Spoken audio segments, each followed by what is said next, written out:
51 a 53. Diz assim a palavra do Senhor: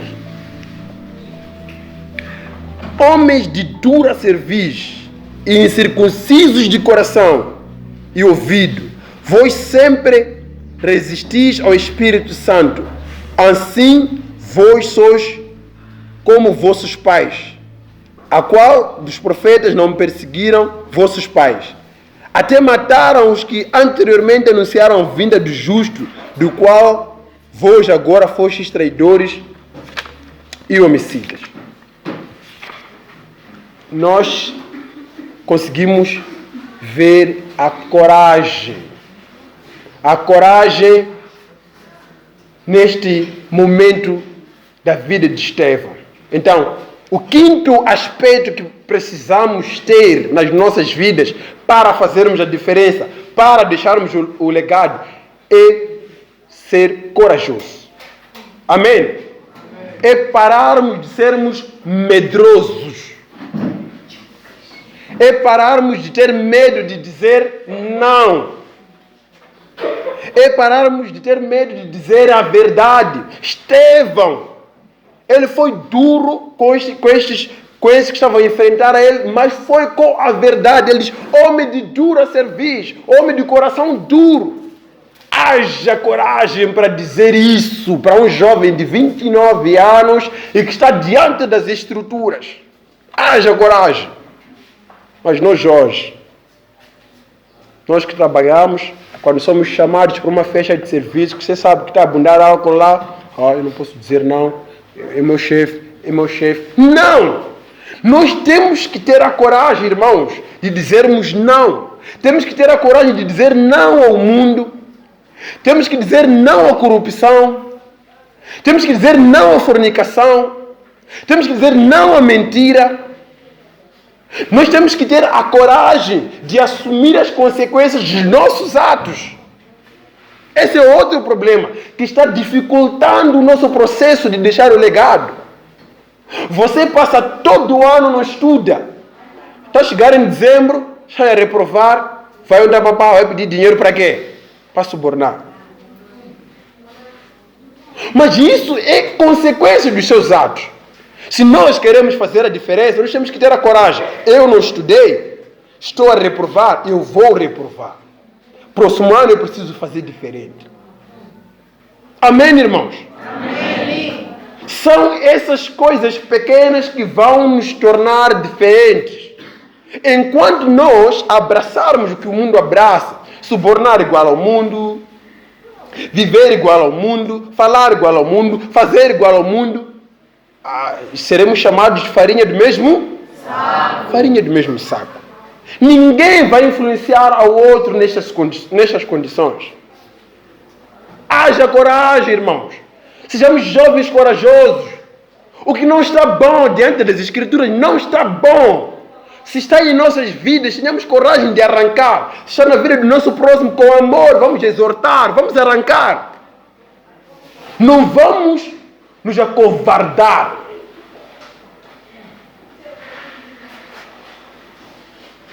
Amém? Amém? Vamos ser corajosos. Vamos pregar a verdade, onde a mentira está a abundar. Vamos dizer não para aquelas coisas que são do mundo. E vamos responder por aquilo que são as consequências dos nossos atos. Não vamos fugir disso. Porque é isso que vai fazer a diferença. Aquela pessoa que não estava a estudar consigo durante o ano, ela vê você está numa condição de excluir e ela está numa condição de excluir. Ela diz que meu pai já me deu dinheiro. Você diz: eu infelizmente não posso fazer isso porque isso não é bíblico, isso não é correto, isso não é digno para cristão. Sabe o que vai acontecer? Aquela pessoa vai parar para refletir nisto. É ali onde começa essa questão de legado, essa questão de diferença. São essas coisas pequenas. Agora, uma pergunta interessante. Por que é que muita gente não faz a diferença hoje? Por que muitos jovens, por que muitos de nós não estamos a fazer a diferença? Porque não estamos dispostos para pagar o preço. Irmãos, fazer a diferença ou deixar um legado exige um preço. Tem um preço. E esse preço não é fácil. Estevão esteve disposto a pagar o preço de fazer a diferença. Ele disse, se é a morte, que me mate. Mas eu não vou me acovardar. Eu vou pregar a verdade, eu vou pregar a Jesus. Daniel se acovardou? Não. Pagou o preço. O preço foi ser jogado. Se é para eu ser jogado, eu poderei ser jogado. Muitos de nós não estamos a fazer a diferença porque não estamos dispostos a pagar o preço de fazer a diferença. E qual é esse preço? Esse preço manifesta-se de diferentes formas. Primeiro, em forma de perseguição. Sabe, nós que estudamos, quando somos chamados de matreco, somos chamados de pastores, tem aqui, não é? Já foram chamados dessas coisas. Aquilo é uma forma de perseguição. Tem jovens que não estão disponíveis, não estão prontos para serem chamados de matreco. Então, para não ser chamado de matreco, o que eu tenho que fazer? Fazer o que eles chamam a fazer. Se é para pôr uma coisa super rasgada daqui até aqui, então eu vou fazer sempre assim, viro igual a ele, você vai ser chamado de matreco. Se é porque eu estou vestido muito bem, está me chamando de mãe pastora, eu tenho que desmontar essas coisas para não ser chamado de mãe pastora. Irmãos, isto acontece, ainda vai acontecer. E se isso for acontecer, alegre-se. Fique feliz, porque você está a fazer a diferença. E essa diferença está sendo notória. As pessoas estão a ver. Esta perseguição não somente vai se manifestar nessa questão de nomes, como as injúrias aconteceu aqui. Inventaram coisas que, afinal de contas, Estevão nem disse. Esta é outra forma de perseguição. Tem a perseguição no mundo espiritual. É aquela perseguição de Jó, por exemplo, que é a atuação do inimigo. Porque enquanto nós fazermos a diferença, irmão, depois eu vou fechar com esse bloco das vantagens da diferença. Enquanto nós fazermos a diferença, tem algumas vantagens. E são essas vantagens que incomodam o inimigo. O inimigo, enquanto ele é incomodado, ele não vai cruzar as mãos. Ele não vai deixar você de ânimo leve fazer a diferença. Não vai deixar você brilhar à luz de Cristo. Não vai deixar você fazer a diferença neste mundo facilmente. Ele deve colocar obstáculos. Ele deve te importunar espiritualmente. Ali tem algumas coisas que começam, algumas coisas estranhas que começam a acontecer na sua vida, que você não percebe. Mas fiel é Deus para nos livrar de todas as situações que o inimigo quer nos colocar. Amém, irmãos? Amém. Tem a perseguição física. A perseguição física, por enquanto, é Moçambique.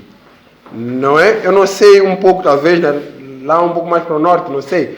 Mas a perseguição, assim, no sentido físico em Moçambique, não é, assim, tão elevado. Estamos a falar de quê? Estamos a falar dessa questão de martírio. Não é? Como é, por exemplo, na questão de Coreia do Norte, em que ser cristão é uma declaração de morte.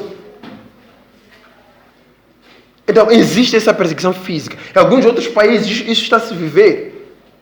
O fato de você... Aliás, Estevão pagou o preço. E a perseguição que ele teve, o preço que ele teve que pagar foi essa perseguição física que foi entregar a sua vida. Morreu em defesa do Evangelho. Morreu fazendo a diferença. Morreu para não negar ao Senhor Jesus Cristo. Então, isso vai acontecer conosco. Nós temos que estar prontos para pagar esse preço. Nós temos que estar prontos para dizer: querem me chamar de nome? Me chamem de nome, não tem problema. Sou pastor? Pronto, sou pastor. Continua a viver a diferença. Sou mãe pastor? Sou mãe pastor. Continua a fazer a diferença. Querem matar-me, que me mate, mas vou continuar a fazer a diferença. Quando você morrer, teremos esse legado. Sabe? Tem um jovem da igreja de Mayangalém, sabe? Estava naquela situação. Ele não abriu mão. Ele não abriu mão. Ele abraçou a Cristo. Ele não negou a Cristo. Ali, aqueles pequenotes de 9, 10 anos, que talvez agora não existem, vão se inspirar em si. Amém, irmãos? Amém. Estejamos prontos para pagar o preço de fazer a diferença. Para deixar um legado, nenhum homem deixou um legado sem preço. Para a história de ontem, o preço foi deixar a sua parentela. Irmãos, aquilo não é fácil, não. Aquilo foi o preço que o Abraão teve que pagar. Todos os homens que fizeram a diferença pagaram um preço. Quem somos nós que queremos fazer a diferença sem pagar o preço? É impossível. Preparemos nossos corações para pagarmos o preço. E o preço é diferente e é individual. Para uns, é ser zombado. Para outro, vai ser morte. Para outro, vai ser um outro tipo de perseguição. Mas que tem preço a ser pago? Tem. Que nós precisamos preparar os nossos corações para pagar esse preço? Precisamos. Amém?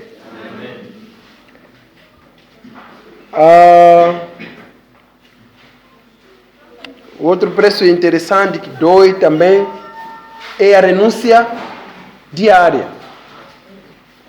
Aquele que quer vir após mim,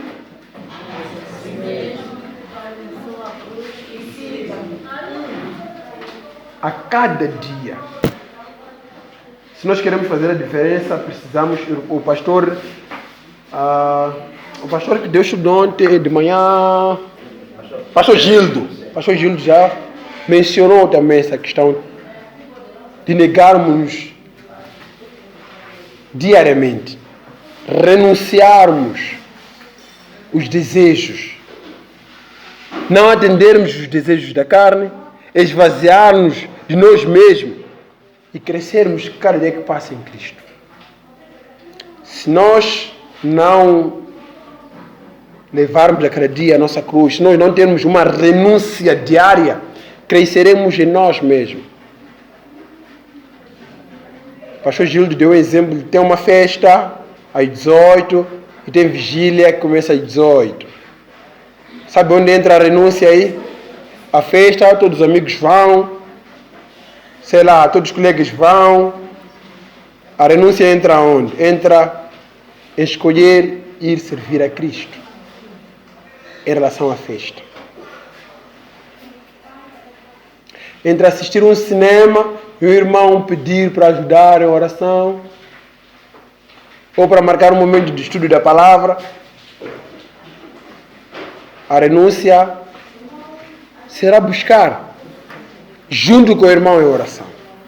Então, esta renúncia, irmãos, ela é diária. A cada dia que passa, nós somos submetidos a este processo de vou renunciar ou não vou renunciar. Todos esses aspectos que eu estava aqui a partilhar fazem parte desse bloco do preço para fazer a diferença.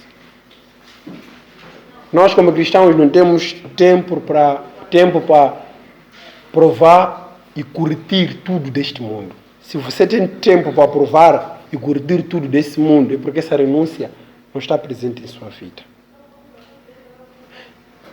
E se você não abre mão de algumas coisas saborosas, se você não abre mão de algumas coisas boas, entre aspas, não é? Falo de cinemas, festas. Se nós não abrirmos mão em favor de Cristo, não poderemos deixar o legado. O último bloco que eu quero trazer, sempre estou atento ao relógio, são as vantagens de fazer a diferença. São as vantagens de deixarmos um legado. Primeira vantagem, irmãos, está lá em Mateus 5,16, nós aprendemos que quando nós investimos em nossas vidas para fazermos a diferença, o nome de Deus é glorificado. Assim resplandeça a vossa luz diante dos homens, para que eles possam ver as vossas boas obras e assim possam glorificar o nome do vosso Pai que está nos céus. Quando nós fazemos a diferença na escola, na faculdade, onde trabalhamos, no nosso bairro, é Deus que é glorificado, é Deus que é exaltado, é Deus que é honrado. E este é um dos propósitos pelo qual nós continuamos ainda vivos. Quer comais, quer bebais, quer façais outra qualquer coisa, façais tudo para a glória de Deus. É esse o propósito pelo qual nós estamos aqui. Quando nós investimos para deixarmos um legado, o nome de Deus é glorificado. O nome de Deus é exaltado. A segunda coisa é a salvação dos perdidos. Também foi dito ontem, não é? Um dos legados que nós temos que deixar é que essa questão da salvação do nosso próximo. Sabe, nesse processo de deixar o legado, falamos disso de manhã na nossa meditação. E que enquanto nós colocamos o legado como um propósito de vida e nós começamos a fazer a diferença, começamos a pregar o Evangelho sem palavras. Os irmãos sabiam que nós falamos sem palavras, não é? Assim, nós estamos a andar, nós estamos a falar, estamos a comunicar com o mundo. O mundo está a receber uma mensagem de nós. E quando nós fazemos a diferença, muitos se convertem. Muitos aceitam Jesus Cristo por intermédio de nós. Não poderemos ser um instrumento, não poderemos ser um vaso de bênção para a salvação dos perdidos, enquanto nós não investirmos para fazer a diferença e deixarmos um legado neste mundo. Por isso que no final de tudo nós acabamos aprendendo que somos todos missionários. Somos todos chamados a cumprir com o ID. E nós cumprimos com o ID na medida que, através do nosso ser, pregamos o Senhor Jesus Cristo para a salvação dos perdidos. Terceira e última vantagem que eu quero trazer é justamente ser a referência para gerações. É o legado. Se nós queremos que o Evangelho chegue até os confins da terra e nós vivemos 30, 40, 50, 60 anos, significa que depois de nós devem existir outros para continuar com a pregação deste Evangelho. Mas para tal precisarão de referências, precisarão saber como é que as coisas são feitas, devem ser feitas. E sobre isso nem precisamos falar muito, porque já falamos ontem, que aconteceu com o povo de Israel depois de Josué. Houve quebra do legado. E aí veio uma geração que não conhecia a Deus nem os seus feitos. E o resultado foi catastrófico, que nós conhecemos. Começamos a ver lá no livro de Juízes. Obedece, desobedece, obedece, desobedece, obedece, desobedece. Levanta este para vir libertar aquele. Por quê? Porque houve falha nesse processo de referência. E nós queremos deixar essa desgraça para gerações futuras? Queremos que a igreja do amanhã viva caindo, levantando, caindo, levantando, caindo, levantando? A responsabilidade é nossa. Somos nós que vamos deixar essas referências. Seremos nós as referências. Seria bom daqui a uns 10, 15 anos.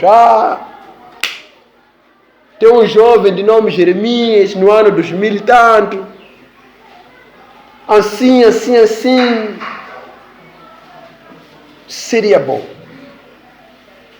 E isso nós podemos fazer, porque isso faz-se enquanto estamos em vida.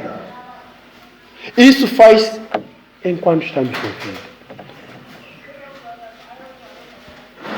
Como é que estão as nossas vidas? De tudo que nós estamos aqui a falar. Como é que nós estamos?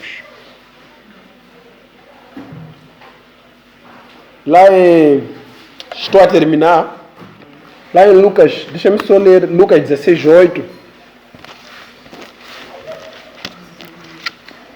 há um texto que me entristece muito.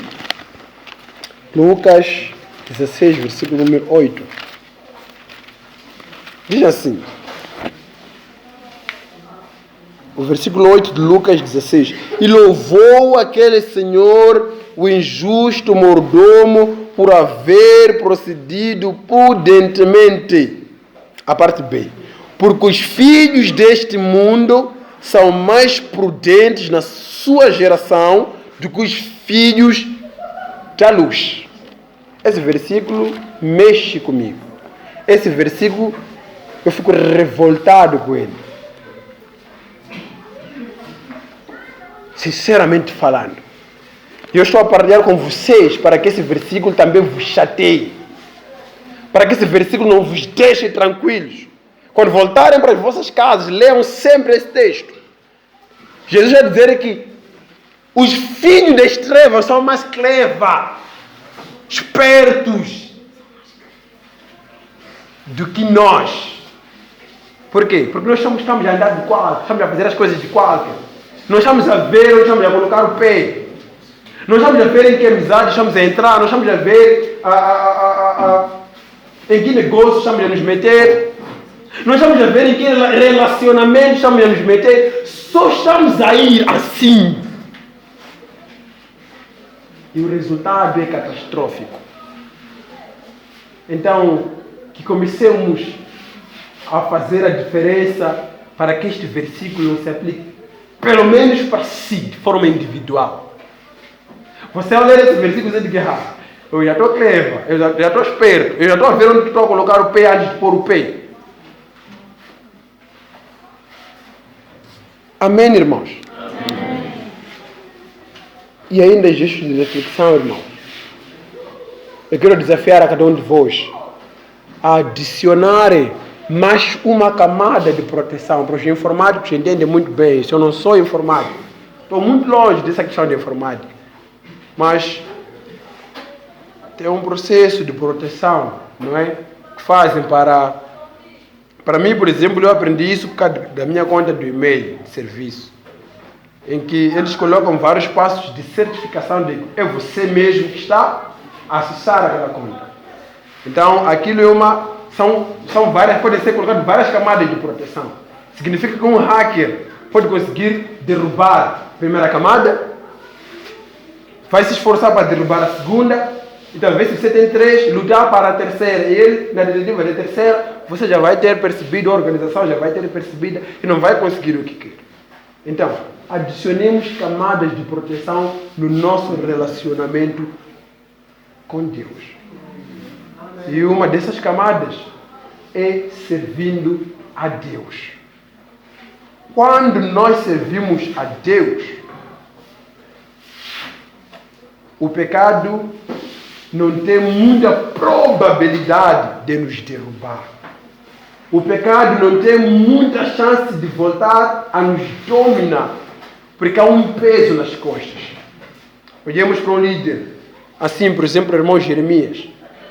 Se ele recebe uma proposta para fornicar, sabe, como uma das camadas somos nós, porque ele está a servir, ele vai pensar 2 vezes.